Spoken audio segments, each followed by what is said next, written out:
Nah, jadi pertama kita digambar ini dulu sebelum ke sini. Jadi di sini ada misalnya invasi dari bakteri. Nah, si invasi dari bakteri ini akan mengaktifkan yang namanya respon tubuh atau imun. Nah, di sini kalau ini sel mas ini adalah respon imun yang paling depan, dan dia mengeluarkan histamin, terus nanti dia membuat vasodilatasi dan yang lain itu di sistem atau respon inflamasi. Nah, tetapi kita berfokus ke respon yang terjadi pada si dendritic cell ini. Nah, dendritic cell ini merupakan juga sistem imun. Jadi sebenarnya itu bukan cuma dendritic cell nanti yang bekerja di sini, bahkan si makrofag ataupun neutrofil juga itu bisa berfungsi sebagai dendritic cell nanti. Nah, jadi kita pakai dendritic cell dulu. Nah, ketika dendritic cell ini dia sudah ibaratnya nangkep si bakteri atau terinfeksi dari sama bakteri kan. Nanti dia akan menyebar di jaringan limfatik.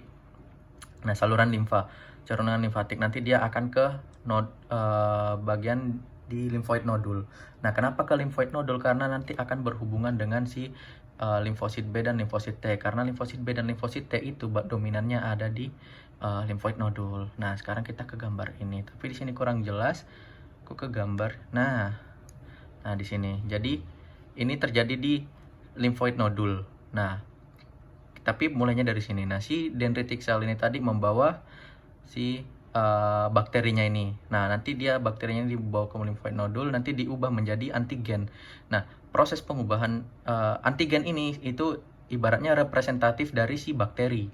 Nah, jadi ini bukan bakterinya, tetapi ini bagian dari bakteri yang udah diolah sama si dendritic cell. Nah, prosesnya itu lumayan panjang, jadi fokus ke sini aja dulu. Nah, nanti ketika udah di limfoid, si dendritic cell ini akan memperkenalkan si antigennya ini. Nah, jadi dia ibaratnya ngatain ke si CD8 dan CD4. Nah, bilang, "Oi bro, ada si bakteri ini loh." Nah, dengan cara dia ngasih tahu atau pakai antigen. Nah, aku lebih senangnya pakai kalau nyebut si CD8 ini adalah limfosit T helper. Terus kalau ini ini sitotoksik, kalau ini limfosit T helper. Nah, kenapa? Sebentar, ada maksudnya dari cara kerjanya. Jadi sitotoksik dan T helper itu dinamain sesuai dengan cara kerjanya nanti. Nah, si sitotoksik ini akan ibaratnya mempresentasikan. Jadi dia mengenali si antigen yang dibawa si sama dendritic cell ini. Jadi dia, oh ternyata ada si bakteri A. Nah, bakteri A dia kenali dari antigennya ini, dia membawa senjata ibaratnya pistol. Nah, dia akan menyiapkan senjata juga untuk melawan si bakteri A-nya itu. Nah, persiapan senjatanya ini unik. Nah, persiapan senjatanya ini dia bisa kasih senjatanya untuk si natural killer, terus neutrophil. Nah, oh ya, ini penting juga, di sini kan ada dua kotak nih, ada dua kotak. Nah, dua kotak ini merepresentatifkan kalau ini ada dua garda, ini garda depan, ini garda belakang. Ibaratnya ini prajurit, kopral, ini jenderal. Nah, jadi kita kembali lagi, si limfosit T sitotoksik ini akan membuat senjata yang bisa melawan si antigen ini. Nah, senjata yang telah dibuat itu ada dua jalur nanti. Senjatanya bisa dikasih ke neutrofil yang di garda depan, atau dia sendiri yang make buat nyerang si patogen itu. Nah, kalau misalnya dia ngasih senjatanya ini, bentuk senjatanya, terus nanti dia akan nge-upgrade si natural killer, neutrofil, dan juga makrofag untuk mereka yang ngehajar si patogen ini. Nah, kalau dia yang sendiri yang make, dia akan memperbanyak diri lah istilahnya, membuat pasukan juga sendiri. Nah, nanti dia akan keluar dan menyerang si target patogen. Nah, kenapa namanya sitotoksik?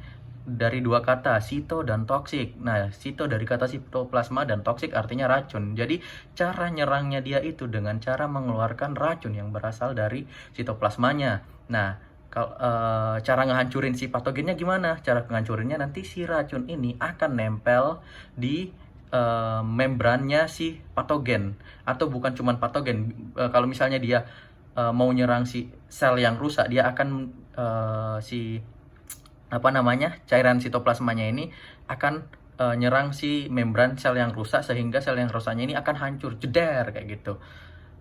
Kayak gitu caranya. Kalau CD4 atau si T helper itu dia ibaratnya dia tukang anu aja lah, tukang kayak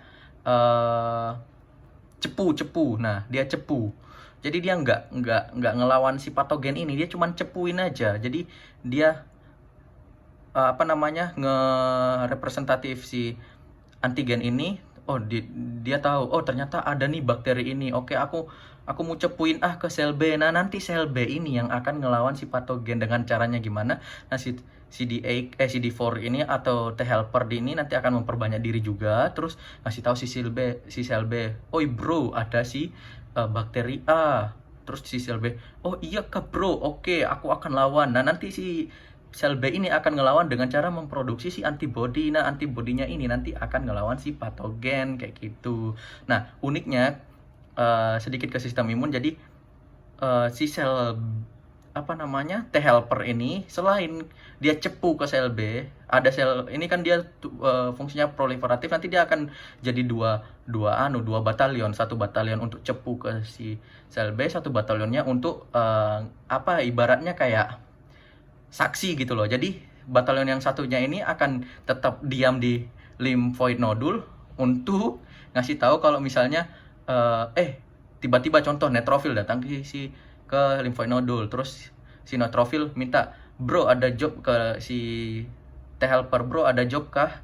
Nah, si T helper kasih tahu, oh iya kebetulan tuh si di bagian ini ada infeksi gini. Nah, itu si sel B ini tugasnya dia nggak ngelawan langsung, dia cepu aja gitu aja. Oke, mungkin bisa dipahamin. Thank you.